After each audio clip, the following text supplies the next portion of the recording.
Hi, I'm Laura Alexander, and this is my lecture on public bidding and government contracts.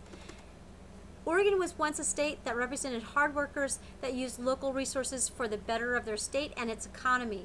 Although today that is still a focal point of construction in Oregon, our legislators have slimmed down the available competition down to less than 30% of the qualified companies from year 2005. During this lecture, I would like to take the opportunity to talk to you about how important it is to all Oregonians to preserve their right to bid and work on government-funded projects. In 2003, all government-funded taxpayer-afforded projects were available for bid by people like you and I, as long as we provided adequate proof of skills and previous projects. The bidding process is a rigorous exercise that hundreds of specialty trades partake in. This process brings to the forefront numerous issues that were overlooked by the architect of record and engineers.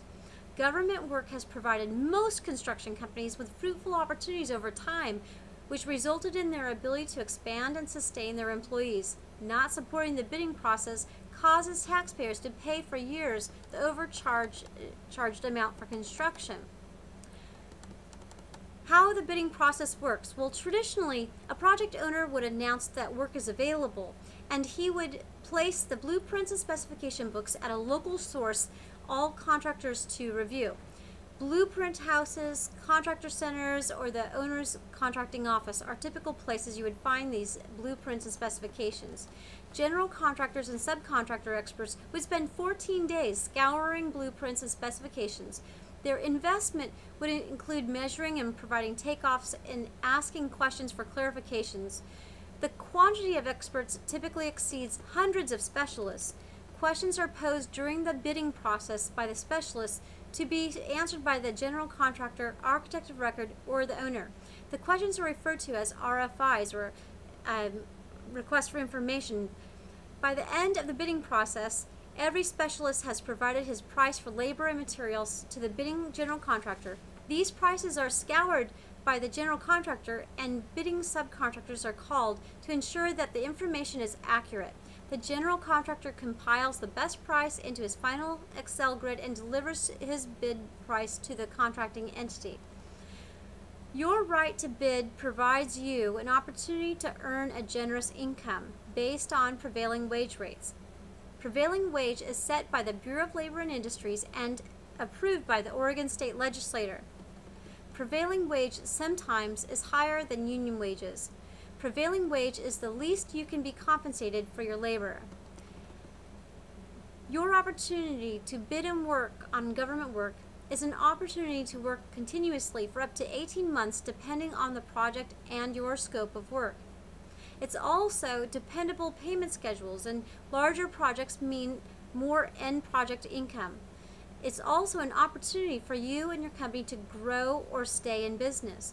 It's also a better opportunity to grow in your company resume. Better long-term opportunity to provide benefits and insurance for your employees and their families. A decision not to support bidding government projects results in bloated gross maximum prices, which could be 200% of the true cost of the project. These prices are provided by non-bid general contractors. No ability to prove that the project saved money unless the project would be put out to bid.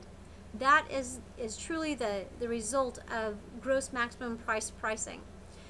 It also puts businesses that can no longer continue to bid or work out of business, and the owners and their employees on the unemployment line. It also determines who gets to be paid prevailing wage jobs, and it decreases the number of overall businesses in the state of Oregon. It increases the number of out-of-work residents and increases taxpayer contributions towards government projects. It also increases real estate and business taxes, and it lowers long-term lifestyle affordability in Oregon. In 2003 was the beginning of the Oregon State Legislature's involvement in exempting whole classes of construction projects from the bidding process. 2003 Senate Bill 437 exempted taxpayer-afforded public construction projects from the entire upper level educational system. In 2005, 50% of all public construction contracts were partitioned for only a select few contractors. By 2009, almost 100% of public agencies acquired whole class exemption status, and all construction projects were no longer publicly bid. The result of Oregon state legislators' decisions resulted in the following.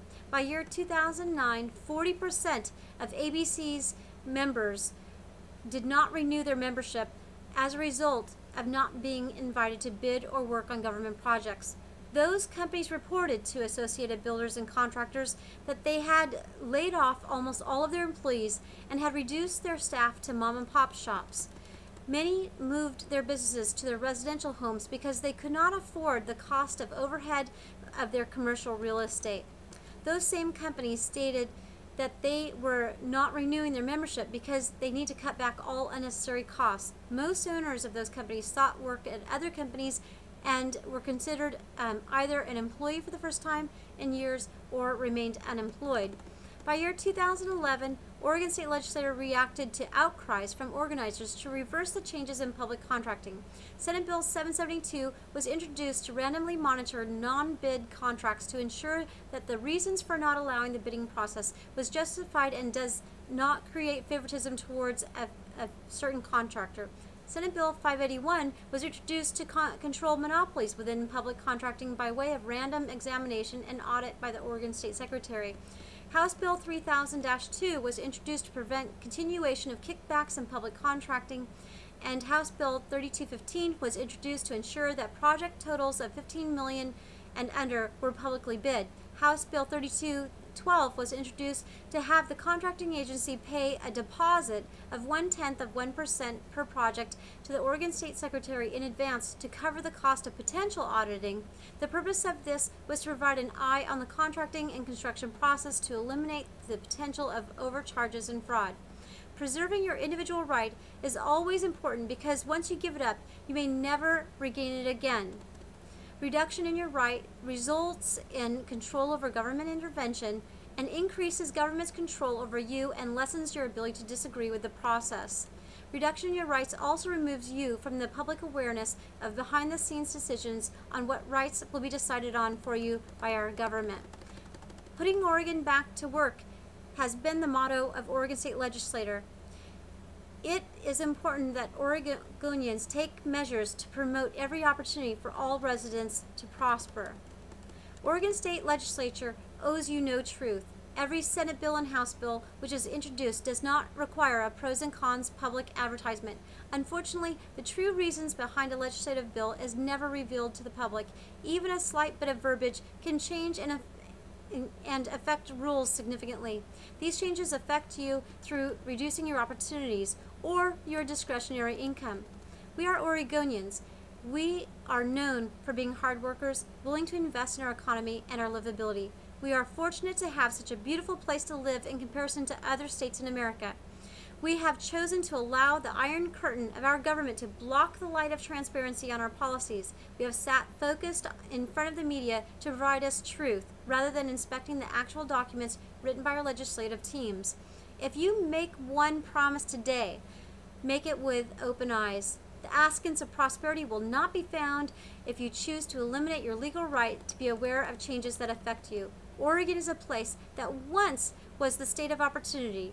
Let's take the initiative to return our state to the people so that they can prosper again. We built Oregon together, one strong business leader at a time.